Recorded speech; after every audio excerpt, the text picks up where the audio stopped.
Which concept below refers to the organizing of ideas in a logical and clear manner to suit the writer's purpose? A. Coherence. B. Grammatical signals. C. Idea development. D. Pattern of idea development. Go.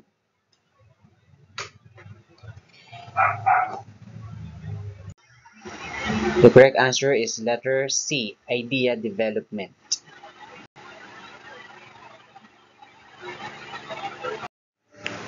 Question number 2. Apart from using determiners, repetitions, transitional devices, which below can be used to achieve coherence? A. Claim.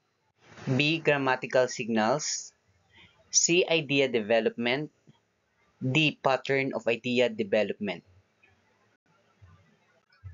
The correct answer is letter B. Grammatical signals. Which pattern of idea development discusses the general topic by elaborating it using specific details? A. Cause and effect. B. Claim counterclaim. C. General to particular. D. Problem solution.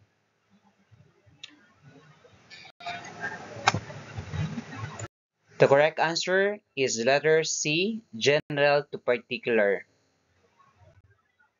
Number 4. Which pattern of idea development is used to present an action that can be taken to address an identified concern or issue? A. Cause and effect. B. Claim counterclaim. C. Problem solution. D. General to particular. The correct answer is problem solution, letter C. Question number 5. Which pattern of idea development is based on the opinions and emotions that aims to convince the readers to do or believe in something? A. Cause and effect. B. Claim counterclaim. C. Persuasion. D. Problem solution. The correct answer is letter C. Persuasion. Number 6. Which pattern of idea development explains the reasons and results of something? A. Cause and effect. B. Claim counterclaim. C. Persuasion. D. Problem solution. The correct answer is cause and effect. Letter A. Question number 7. Which pattern of idea development commonly uses the grammatical signals also, for, example, in addition, specifically, and for instance? A. Persuasion. B. Cause and effect. C. Claim counterclaim. D. General to particular. The correct answer is claim counterclaim. Question number 8. Which among the grammatical signals below is appropriate for problem solution pattern of idea development?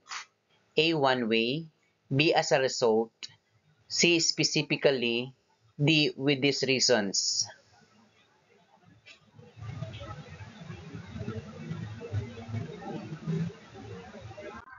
The correct answer is one way.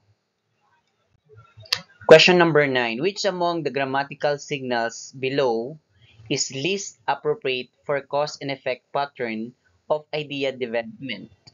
A. Cause as a result. B. Consequently. C. Even though. D. With these reasons. The correct answer is even though. Letter C. Question number 10. Which among the grammatical signals and expressions below is appropriate for claim counterclaim pattern of idea development? A. I urge. B. Join now. C. People say.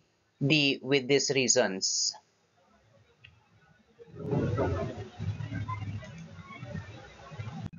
The correct answer is letter C. People say.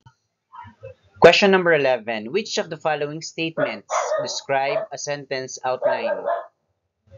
A. States varied information in a sentence form. B. Presents the primary and secondary sources. C. It states the main topic of supporting details in a sentence form.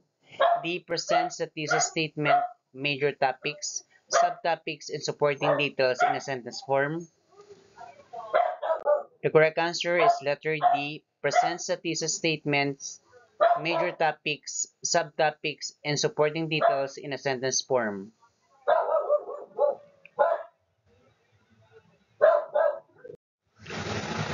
Which of the following statements does not define an outline? A.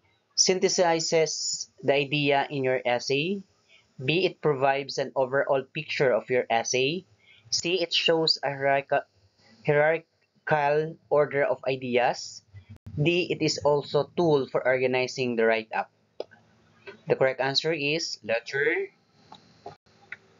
The correct answer is letter D. It is a tool for organizing the write-up. Question number 13.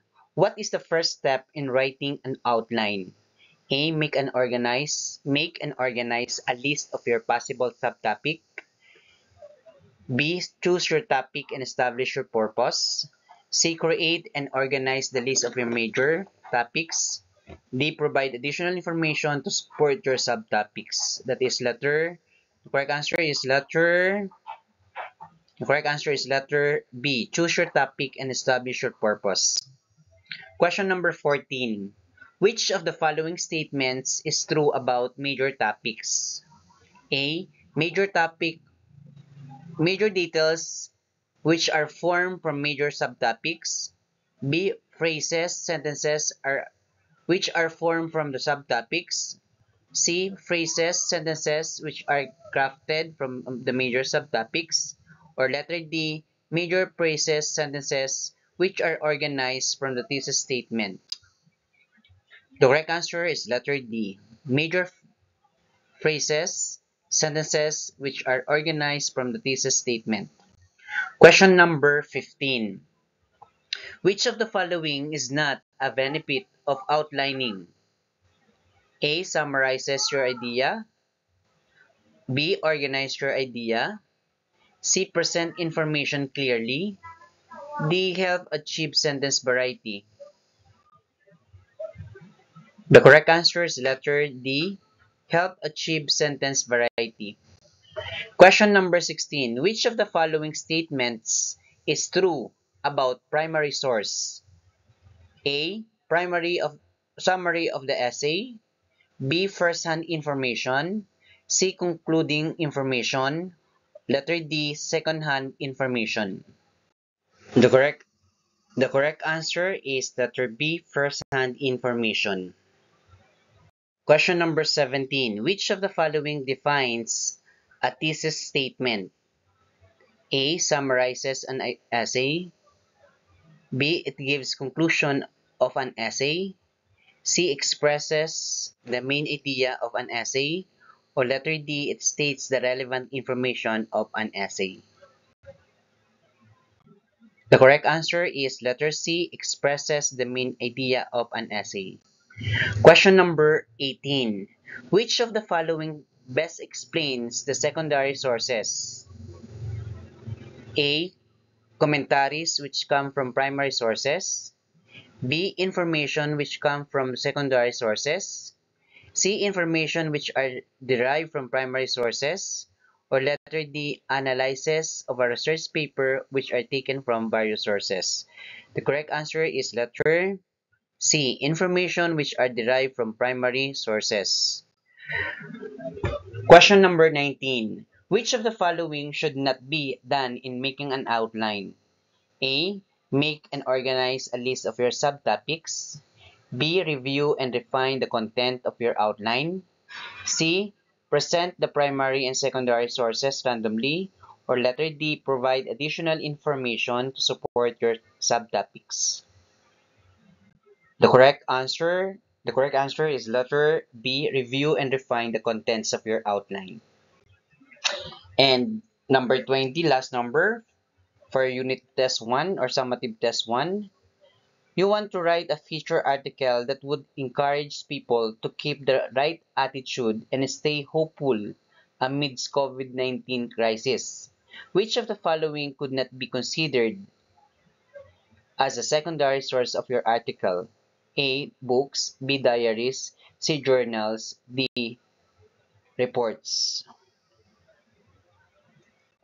The correct answer is letter C. Journal.